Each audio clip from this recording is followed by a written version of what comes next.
fill in these blanks. I don't know if you've ever heard of the world's most confident fourth grader. Well, there was this little fourth grade girl that her teachers dubbed her the world's most confident fourth grader. She wasn't incredible at anything, but if you talked to her, she could do everything. So if it was in PE class, she was, I'm the best at this, and I can climb the rope, I can do all of this, everything. Well, one day, all the teachers are in the teacher's lounge, and the art teacher walks in and says to the other teachers there, and she says, hey, the world's most confident fourth grader's up to it again. And they're like, oh, what'd she do this time? So the art teacher, she said, well, I gave all the students an assignment today. I had them pull out a blank piece of paper, and I said, here's what I want y'all to do. I want you to draw or paint whatever you want to. There's no specific thing today. Whatever your mind can imagine, that's what I want you to do.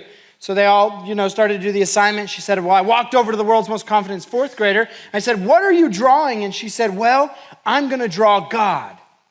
And the teacher said, I looked at her and said, you're going to draw God. Yeah, I'm going to draw God. She goes, well, literally nobody knows what God looks like. The world's most confident fourth grader looked at her art teacher and said, oh, when I'm done, they will.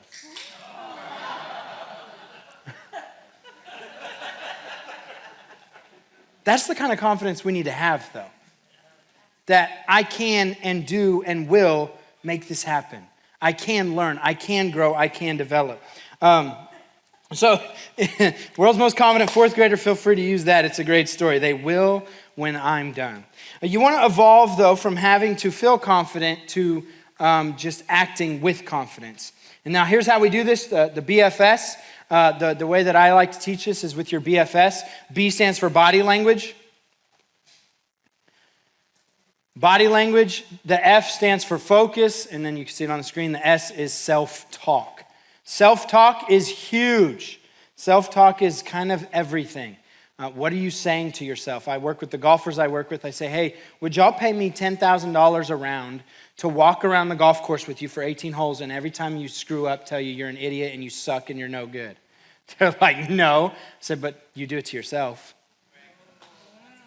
You wouldn't pay me $10,000 to walk around your daily life with you and tell you you're a horrible wife, you're a horrible husband, you're a horrible parent, you're horrible at this, you're horrible at that, but yet we'll do it to ourselves.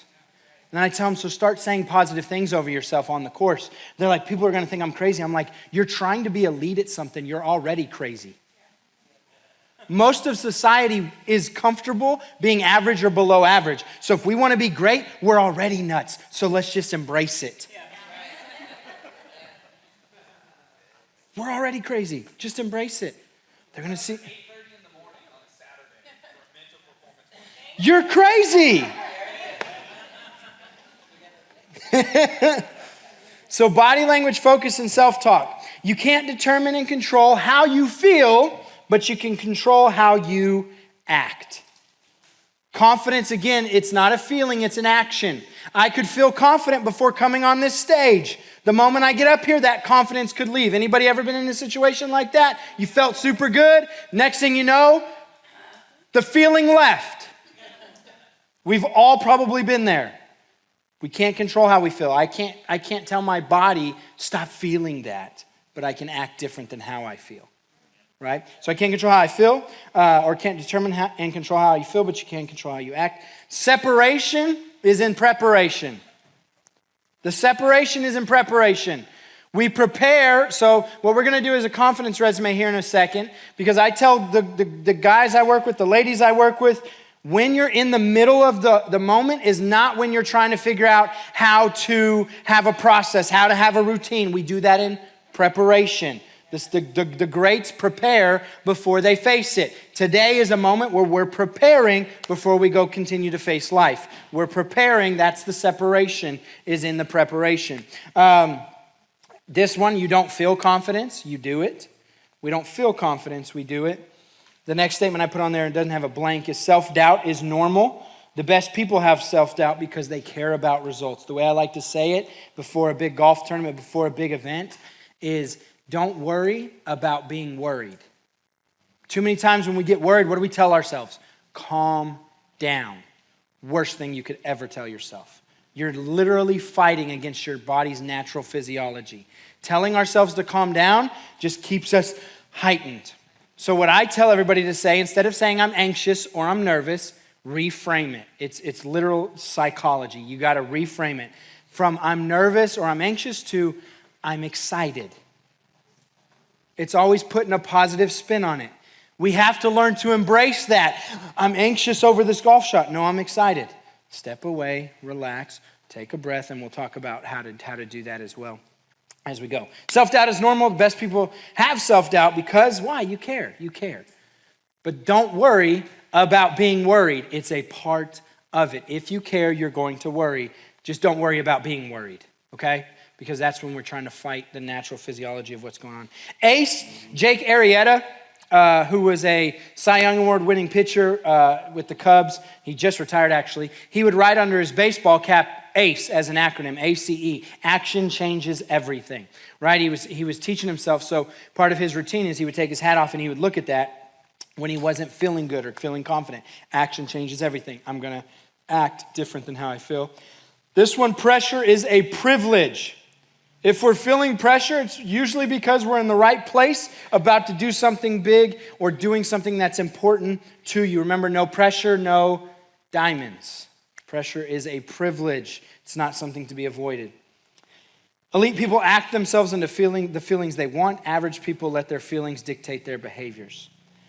Then I put here, the next moment, day, or game is the biggest game of your life and career. Why? Because it's the next one. I put in here the penguin story. Some of you have probably already heard me tell this, but for those of you that weren't here the last time I was here, I'm going to tell you. A while back, I was at the Albuquerque Zoo, where I'm from, and I was at the penguin exhibit. And when I went to the penguin exhibit, the guy taking care of the penguins said, "Hey, you're Steve Smothermon Jr. You're that mental performance guy, right? I've heard you believe you can get anybody to do anything." And I said, yeah, that's me. I do believe that. He said, "Well, I bet you can't make these penguins fly." And I was like, "I bet you I can." So he said, "Well, let's see." So I said, "All right." So I get all the penguins together and I huddle them up and I said, "All right, penguins, you've never done this before. This seems like an impossible task, but today we're going to fly." And they're kind of looking at me like I'm ridiculous, as I might have felt a little ridiculous, but I'm acting different than how I feel. So I said, "Here's what we're going to do. You got to do two things in order to fly.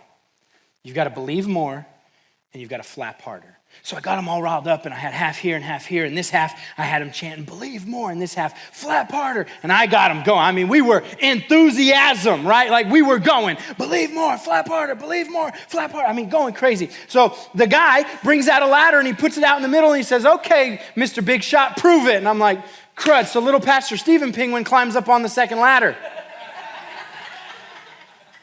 And they're chanting, "Believe more, flap harder." He's yelling, he jumps off, starts flapping. Falls right on his face.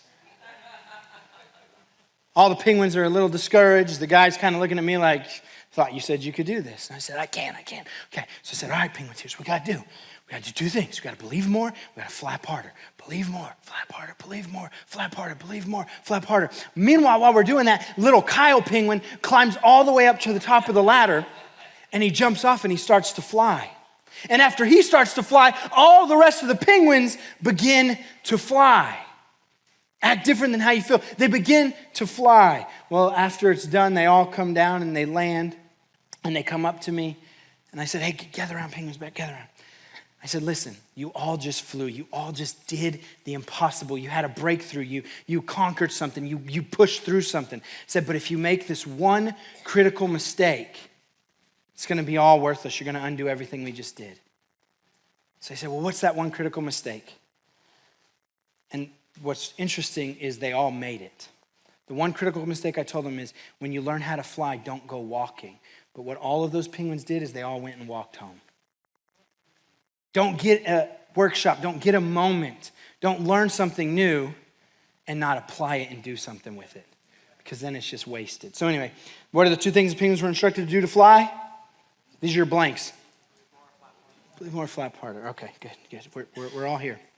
Okay, this is confidence resume. So this is how we learn what we act like when we're confident versus when we're not. So on this, you're not probably going to be able to do this whole thing right now, but it's a workshop. There'll be work to do. So I would take this home, page 11 there, and write down, because too often we don't ever look back and say, well, I have done some things, right? When we're facing new things, we forget that we've accomplished stuff before. So what I want you to do is go write life accomplishments. If I'm working with a sports-specific team, I also put sports accomplishments. If you happen to play sports in your life and you have some accomplishments, that's part of your life accomplishments. So go write those down. What are some of my life accomplishments? For some of us, it's I got married, I had kids, I raised kids, I did this, I had a business, I worked hard at my job, I did whatever it is. We've all accomplished something. The fact that you're here this morning means you've accomplished something. So people tell me, I've literally had some people that are like, I don't know if I've ever accomplished anything. And then I start going through them and it's like, we've accomplished a lot. The fact that you're still alive and breathing, you've done something. So life accomplishments. Another thing is books I've read. Go write down different books you've read because our confidence comes from what we know and what we've done, what we've experienced. I've read this book, I've read this book, I've read this book, I've read this book, all of that. Camps, clinics, seminars, education, learning experiences. Some of that could be I have a doctorate in this, a master's in this, bachelor's in this, got a high school diploma, I got this, I did this, I got this. Whatever it is in our walks of life, it's all different, but we've been to something. You can put, I went to a mental performance workshop. You say, I don't have any of these. Well, you've got one today. Assuming that if you're in here, you've been to something before of something else. Another place that our confidence comes from is people that we can turn to who are in our corner. Our confidence oftentimes can come from others. So for me, I put my father, my mom, my wife, Pastor Stephen, people that I know. If I was to call Pastor Stephen and I'm going through something, I know one of two things. If someone's doing something to me, we'll go get in a fight together. Second, if I'm being dumb, I know he cares about me enough to say it in a nice-ish way. But he'll say, hey, you're thinking about this wrong. Here's this, this, and this. But that gives me confidence that I know I can call a friend who can help me. And maybe they see something that I don't see. We were just talking last night about some stuff in my own life. And he goes, here's what I heard, but here's what you're not seeing. And he was trying to get me to see that opportunity is now here versus opportunity is literally our conversation last night was that. I was living in the wrong thought process.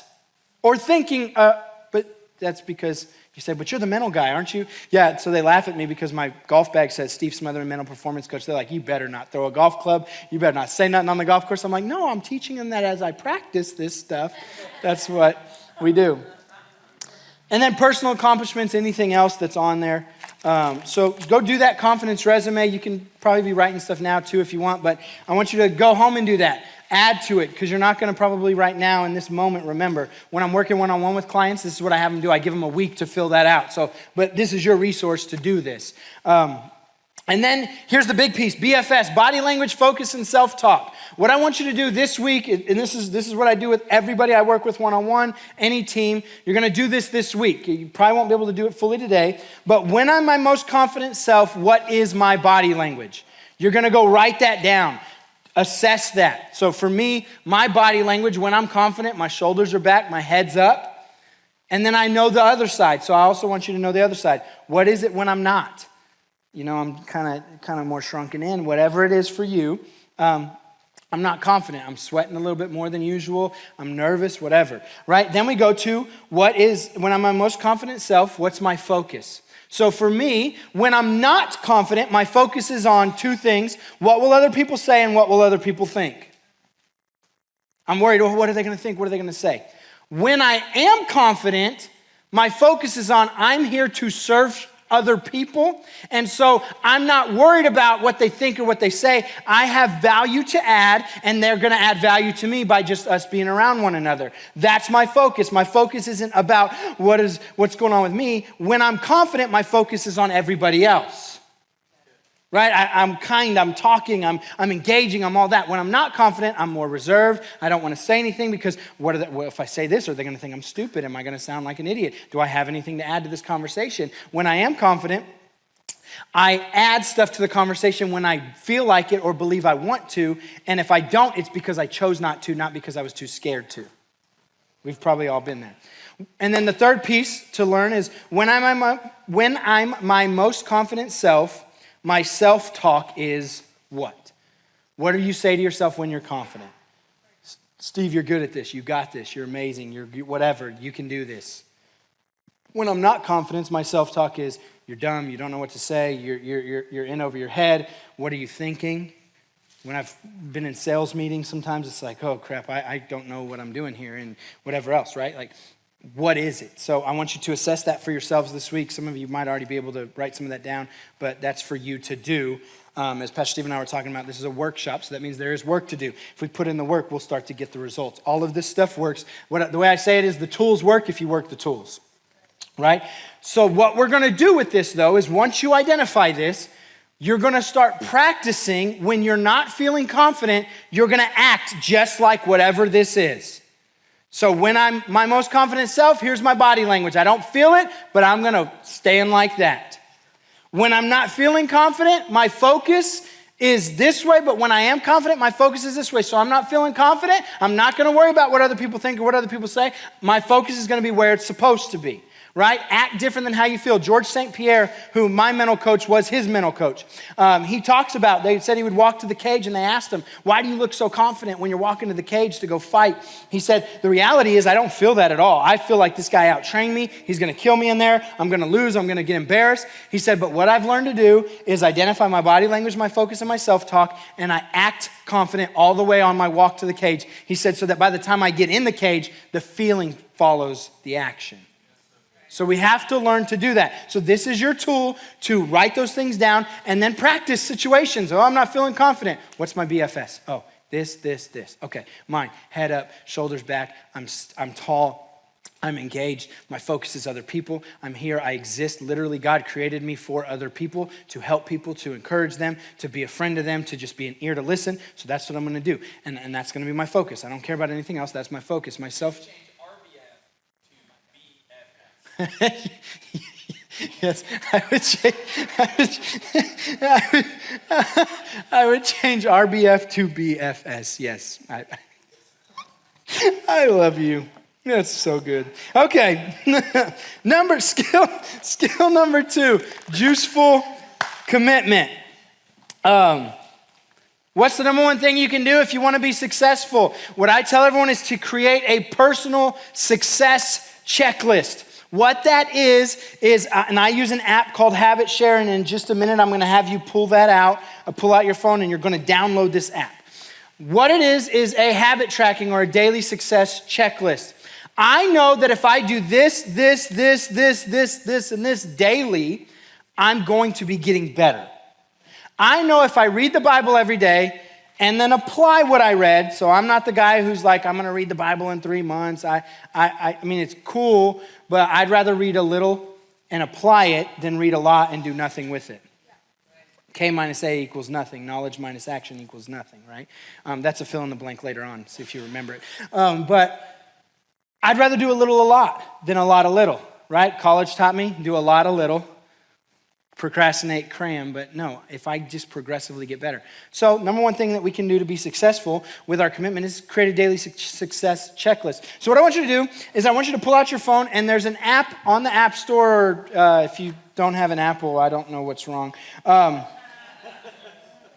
it's on those kind of phones too, whatever those are. And it's called Habit Share. It's a green app. I should have given you a slide to show what it looks like, but it's like a light green app. I literally want you to download this. If you already use a habit tracking system, that's good too. But it's a green, anyway, it's a green app with a check mark. It's called Habit Share. Or blue, it's a greenish blue. It's like minty-ish. Mint, it's turquoise, there you go. It's the New Mexico color, right? I should know that, turquoise. So, let me go look. Last check-in yesterday. You're killing it. So it had been a little while, but accountability partners, we're going to talk about that. You have an accountability partner. So what you would do with this is what I want you all to do is to put 3 to 5 habits that you want to track daily, right? So I call this the 4-step goal formula. Step number 1 is you have to set an intention. Goals to me are intentions. Not just a goal like, intentions. What do I intend to do? That's my goal. And we're trying to make things bite-sized and control what we can control. I can't control if I make it to the Hall of Fame, but I can control what I do today, right? So step number 1 is set an intention. Step number 2 is to schedule it, right? Because what you schedule gets done. We never find time for things, we make time for things. When people tell me all the time, I'm going to find time to get in the Word. No, you're not. You have to schedule it. You have to make time for it. Step number 3, we set an intention, we schedule it, then we measure it. Why? Because what we treasure gets measured. You say, well, what do you mean? Do you ever check your bank account? You're measuring it. Sometimes it's like, I don't want to look at that. I don't know. What we treasure, we measure. So if we're going to say we want to be about this, we've got to have a measurement system. And then step 4 is reflect and refocus, rinse and repeat. I talk about doing a well, better, how analysis, and I look back at my week. So what I do, on this app, you can put different things. So how do I want to do this? The thing about this app, 1, it's free. 2, you can add people so they can see that you're checking in or not checking in. So I would encourage each of you, find 1 or 2 accountability partners that you're going to share some of your habits with. So like Pastor Stephen, when he said, can you see that I'm on it? I go to my friends list because all the clients I work one-on-one with are friends or teammates is what I call everybody that I work with. I can see what they're doing. So I can go to Pastor Stephen's. Are you okay if I coach you? Like, Pastor Stephen, are you okay if I just talk about this for a second? So he's got 6 different habits on here, right? And it's stuff that we've talked about or he wants to do that he says he wants to do. They're unique to him. They're different than mine. One of mine is daily juice text. And all you do on the app is it's green or red. Did you do it or did you not do it? You don't want to lie to yourself because that's all you're doing is lying to yourself. And an accountability partner is not someone, so I would encourage you, don't pick your spouse. If your spouse is the type that's going to be like, you're not doing this, do not pick your spouse. For real. Pick somebody that's going to, if you're not checking in, all that it is, when Pastor Stephen, that's why he said, did you see I'm back on it? All I jokingly said to him, hey man, you haven't checked in a while. That's it. I don't care if you're not doing it or doing, like, whether you're knocking out your stuff, that's on you. Like if you're hitting your targets or you're not hitting your targets, that's your thing. I can't make you do that. All I'm there to do is say, hey, are you checking in? Now my coach will look at mine, and one of mine is 4 times a week I want to do this weightlifting thing. I hit that about once a month. And so he'll text me and he'll be like, hey, you're not hitting what you said you're going to hit. But he knows that at least I'm putting a red check, right? Or red X. I'm being honest that it's not happening. So then I try to create systems in my life to make me do those things, to act different than how I feel. That's why I have make the bet on there. And when my wife makes it and I don't, she wins. And I have to put a red X because if I didn't make it, I don't put a green one. I put a red X. Because I'm honest, yeah, the bed was made, but I didn't do it. I did enjoy that it was made, but I didn't do it, right? And so Pastor Stephen even has make his bed. He has a lot of green checks. You're crushing that. But I'll have juice text, quality time with my wife. I track that. I want to have at least quality, because that's her love language. It's not mine, so I'm intentional about it. Some people are like, oh, the fact that you have to be intentional about it is bad. And I'm like, would you rather them be intentional about wanting to be around you or not? Because I've said this in crowds before, and some of the wives came up to me like, if he has to think about it, then it's not genuine. I'm like, that makes it more genuine. That he's thinking about it. Marriage mental performance workshop. Here we go. No, I'm just kidding. But it can go the other way too. Men, leave her alone.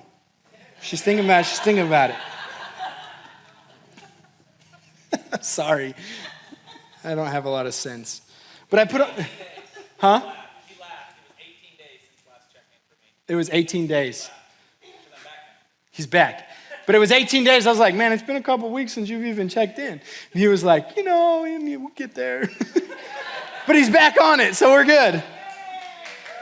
But that's mental game. Compensate and adjust. Sometimes you fall off. You got to get back on. There's no shame in that. It's the start that stops most people. We got to start somewhere. The best day to plant a tree in your front yard was 20 years ago. The second best time is right now.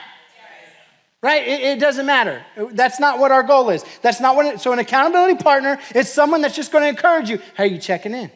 Where are you at? Where are you at on the things you said you want to be about? That's why I said don't pick someone who's going to criticize you, though. We don't need that. We're trying to grow. Critics, there's always more critics than performers. We don't need that. But you don't need the person who's like, it's okay that you're just always in red and you're never checking in.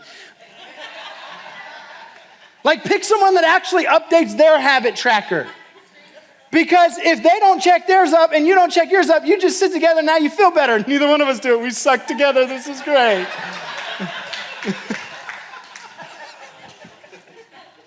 It's fantastic. Okay. But I have different things on there. I track my sleep, so I try to get an 85% sleep score. I hit it Sunday, Monday, Tuesday, yes. Wednesday, Thursday, Friday, Saturday, no. Why didn't I do that? Because I didn't have a good PM routine, and I didn't have a good system in place, so that's my fault. So I assess that. I go look and say, why did this not happen? Right? Too many of us will say, well, I do this and I do that, but then when we actually start to track it, it's like, dang, I'm not as good at that as I thought I was. Some things I am as good as I thought I was, and sometimes I'm actually better than I thought I was. For me, study the mind. I want to do that 5 days a week, so I have it in there. Do it 5 days a week. I didn't do it Sunday, but I did it Monday, Tuesday, Wednesday, Thursday, Friday. I've already hit my 5. Hey, that's a win. So when I check those green marks, pays to be a winner. Feels good, right? When you hit the red X, it doesn't feel good. So don't be scared of that red X. You push that red X if you didn't do it. But what I also do is at night, I'll go through and pick up the ones that I didn't do, and if I have time, I go do some of those, the ones that are easier to do. Now, if I'm already in bed and it's like, you said you were gonna ride the Peloton today and you didn't do it, I'm not gonna get out of bed and do that. That's just me. Because I should have already scheduled that and done that, and I just didn't do it. There have been times where I've gotten up and done that, but most of the time, there's a lot of red X's right here, okay? And so, I'm being real, but I have Imagine Golf on here. I have a daily strain that I want on this. Daily affirmations. Am I speaking the affirmations that I've written for myself? Am I speaking those out every single day? Am I speaking those over my life? The podcasts that I listen to, all that. So you can track all these different habits. And these are things that if I do these, I know I'm getting better, right? This is what goals are. They're just intentions. And they're things that we're trying to do. So what's a well, better, how analysis? What I like to do is I look at it. I try to do one a week, and I try to do it on Sundays. And what I do is I go back and look through, and I ask myself 3 questions. What did I do well this week? What could I do better? And then how am I going to do that the next time? This translates to your performance. The guys yesterday, what I had them do after the golf round, which I knew there was a lot they could do better, said, what did you do well today? Because we've got to find, we had to have done something okay. What can I do better the next time? And then going into my next round, how I'm going to do that. What did I do well in this sales meeting today? What could I do better? How I'm going to do that the next time. Watch this quick little video of Kobe Bryant talking about this. What does losing feel like to you? It's exciting. Why is it exciting? Because it means you have different ways to get better. There's certain things that you can figure out that you can take advantage of, right? Certain weaknesses that were exposed that you need to shore up, right? So it was exciting. I mean, it sucks to lose. Right. But at the same time, there are answers there if you just look at them. Because you get the information from losing more than from winning, probably. Yeah. I mean, the answers are there when you win, too. You just have to look at them. Yeah. Right? So it's a constant process.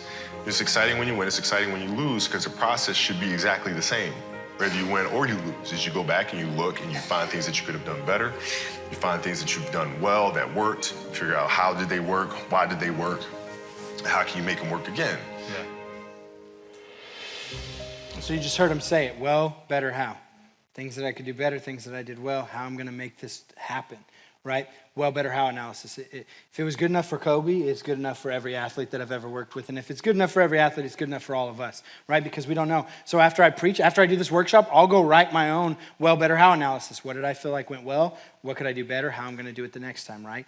Always trying to improve, always assessing my performance, and it's self-assessment. I'm not asking you what you thought. I'm asking me because I know what I felt. I know I'm pretty honest with myself. Like I'm not up here like I'm the greatest mental coach ever. Now I'm gonna project that with confidence, but I'm gonna go back and assess myself and say, dang, here's what also I'm gonna do. I'm gonna say, dang, you haven't been hitting the Peloton, and you told them that. That puts some accountability on it. So next time you see me, I'm gonna lose a little weight because I'm gonna get on that Peloton a little bit. And so one of it was eat better for me. I wanna eat better because I know if I eat better, I can show up better, right? So I put a system in place starting this week, like I'm excited to get back home on Monday, of a food system that I'm gonna start eating a certain way, and I already have the plan and I've made it happen. So my wife's like, there's a lady in Albuquerque that's a professional fighter that I'm friends with and know. So I'm basically paying her to meal prep for me, which, hey, whatever. I worked hard. I had the money on some coaching stuff. So I said, instead of buying myself a new golf club or something stupid, I'm going to be intentional about this. So when I get back, I'm going to have a lot of green check marks on eating healthy because I'm going to do it. I've purposed, this is what I'm going to do. This is how I'm going to do it because this is what I need for me to get better, right? So I'm willing to try it and go at it and be all in with it, and then we'll see where it goes for me, right? But I have to do it. This is why commitment, juiceful commitment, is the hardest one to teach because you can't make me eat clean. Only I can do that. And I suck at it. Because I grew up playing basketball and all we ever did was play basketball and then go to McDonald's. But we were kids and we were in shape. And then I had knee surgeries, excuses, weak mindset. Oh, but this happened. Great, compensate and adjust. Right? Multiple knee surgeries. Got into Brazilian Jiu-Jitsu. I was competing in tournaments. I was going to Phoenix and all these different places, fighting in tournaments. And then I got hurt. And then I had another major knee surgery. Excuse. Gained a lot of weight after that because I wasn't active anymore. And then I went from there to now I'm eating bad because it's the only thing that makes me feel good because I hate the fact that I can't really play basketball like I wanted to and I can't compete at the level of jiu-jitsu that I was competing at, right? But what are those? Excuses. The only one who can be committed to what I need to be committed to is me. You can't make me do it. My wife can't make me do it. Spouses, you can't make them do what you think they need to do. They have to do it for themselves. Our job is just to love them through their process, not beat them over the head because of their lack of. Oh, no, sorry, I don't know why we're talking about marriage. It's just, okay, going back, okay. I missed some blanks, so those of you that are freaking out, I'm going back up. The only accountability that lasts, y'all like, thank you, Jesus. The only accountability that lasts is self-accountability. Because people all the time, well, do we have accountability on this person? Listen, you can't stop somebody from doing what they want to do. The only accountability that lasts is self-accountability. Second one, the only discipline that lasts is self-discipline. Us doing what we say we want to do. So here's the other thought, 3 steps to goal getting, going to the bottom. Step number 1, we have to make a commitment. That's our intention. Set our intention. Second thing we have to do to goal get is make it public. Which means get an accountability partner. That's why I said with these things, get an accountability partner. Figure out who you want that to be and get an accountability partner. Step number 3, work relentlessly to make it happen. Do what you say you will do. So make a commitment, make it public, work relentlessly to make it happen. On the next page, just a couple thoughts, and this is with the accountability partner. You've heard this before. You become the average of the 5 people you surround yourself with and the 5 things that you do daily is how I like to say it, right? You've heard it. Show me your friends will show you your future, but who are we surrounding ourselves with?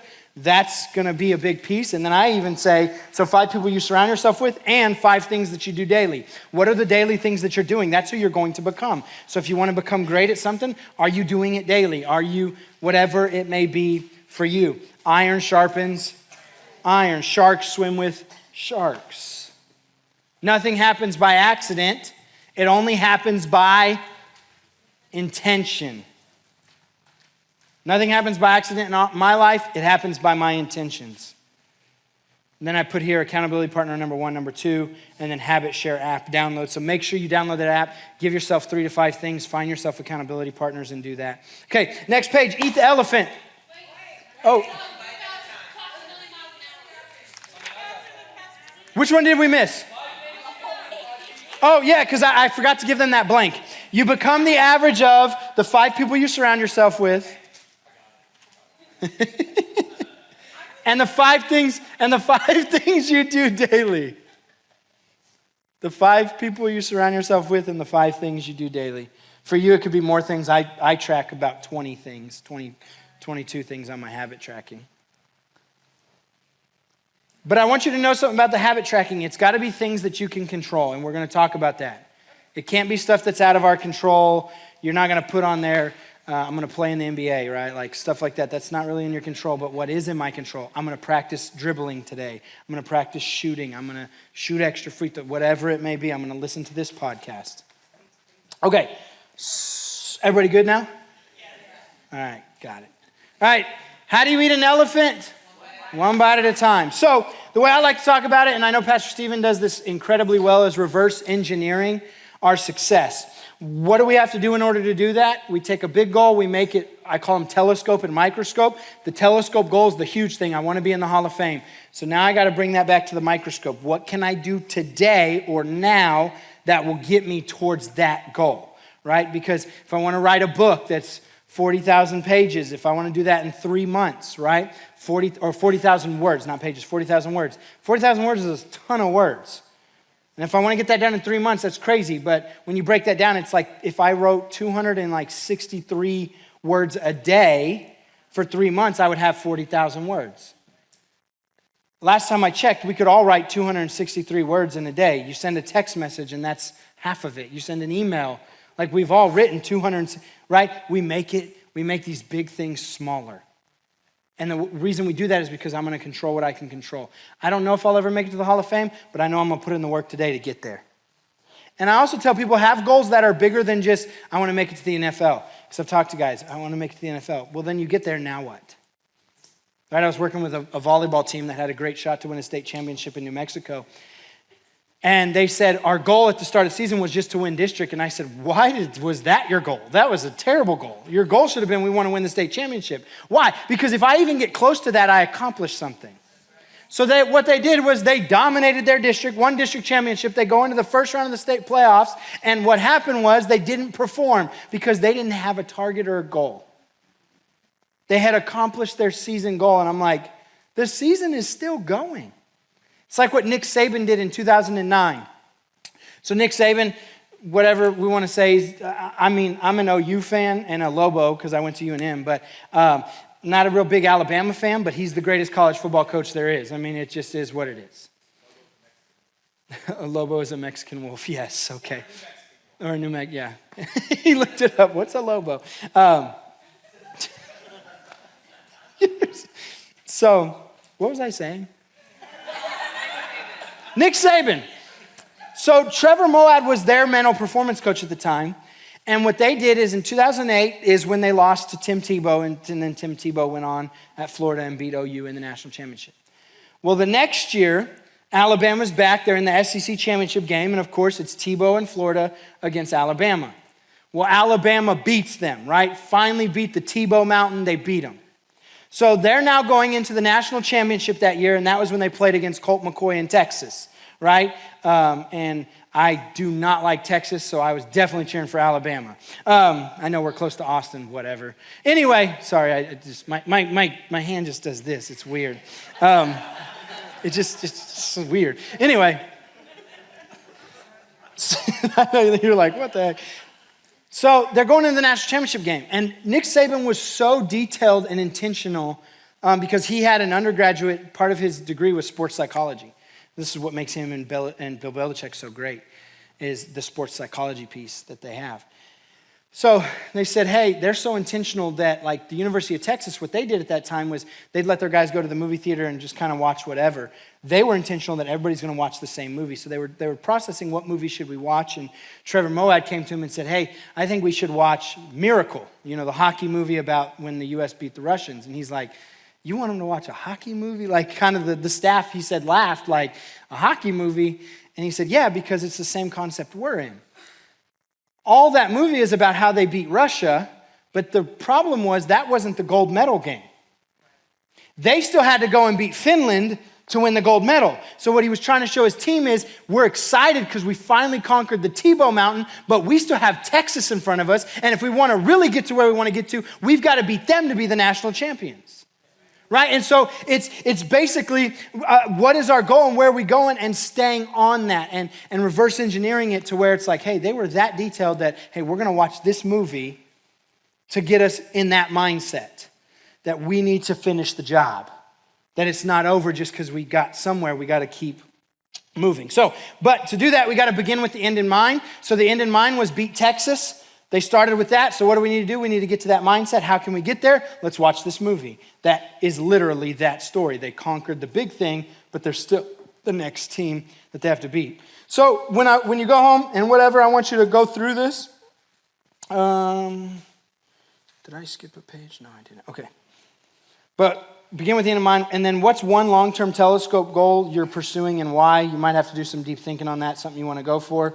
And then I put reverse engineering your process below to give yourself the best chances to accomplish that. So and there's a sheet back here somewhere with a reverse engineering thing. I think it's the next page where you can reverse engineer it. So like I said, if I want to write 40,000 word book in 3 months, if I write 263 today and 263 tomorrow, the way I like to do it, try to find yourself a 3-month goal, something you want to accomplish in 3 months, and then break that down day by day, week by week. At 2 months, I need to be this far on it. At 1 month, I need to be this far on it.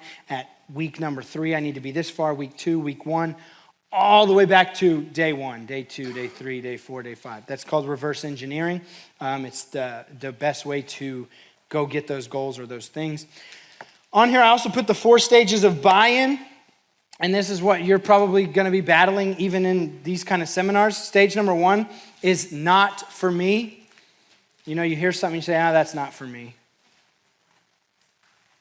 Stage number 2 to buy in is okay for others.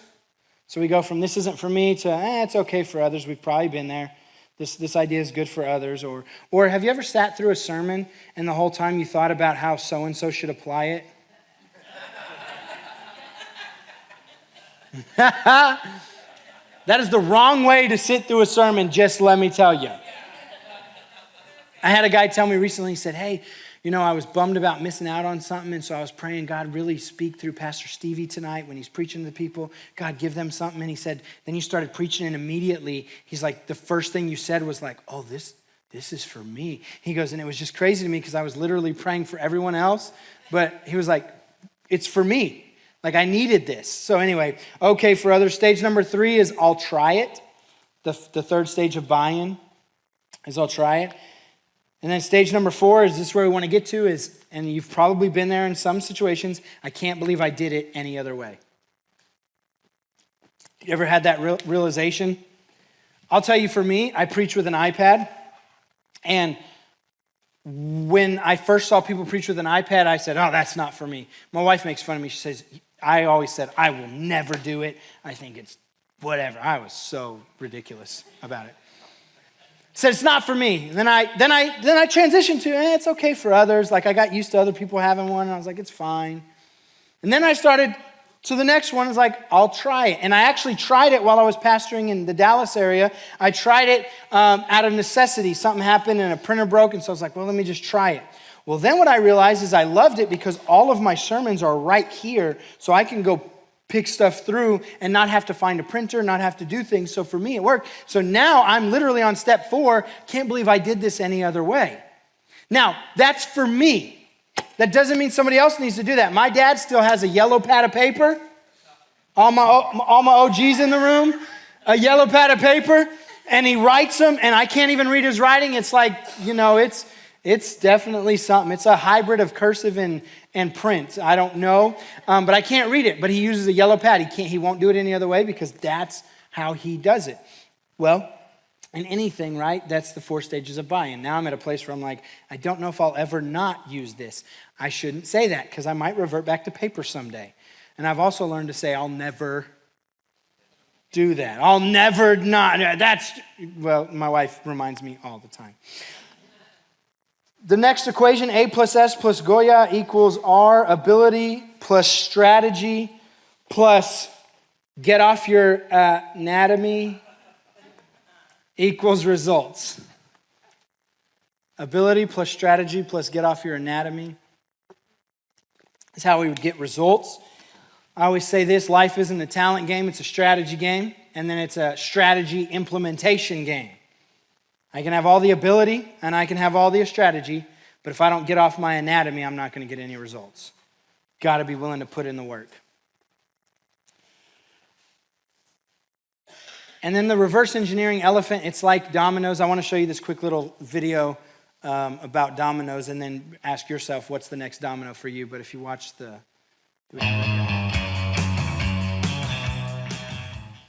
Everybody knows about playing with dominoes, but what you may not know is that a domino can knock over another domino, which is about 1.5 times larger. So what I have here is a chain of dominoes. Each one is 1.5 times larger than the previous one. And the smallest domino is about 5 millimeters high and 1 millimeter thick. And I will carefully place it.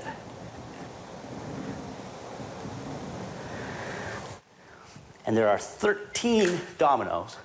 And the largest domino, it weighs about 100 pounds and is more than 1 meter tall.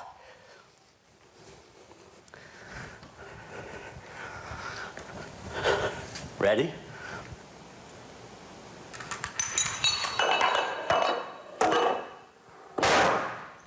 Boom. That was 13 dominoes.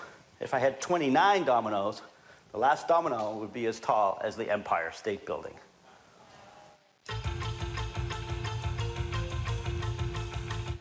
Here we go.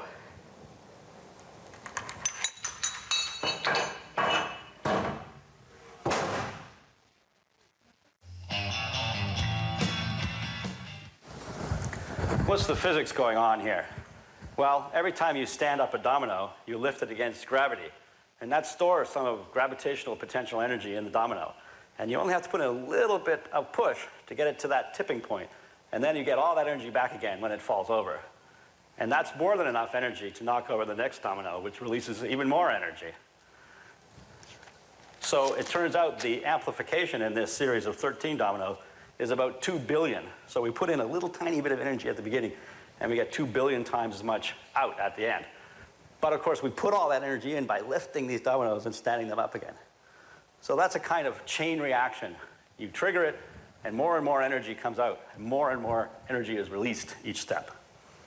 Let's see it in slow-mo.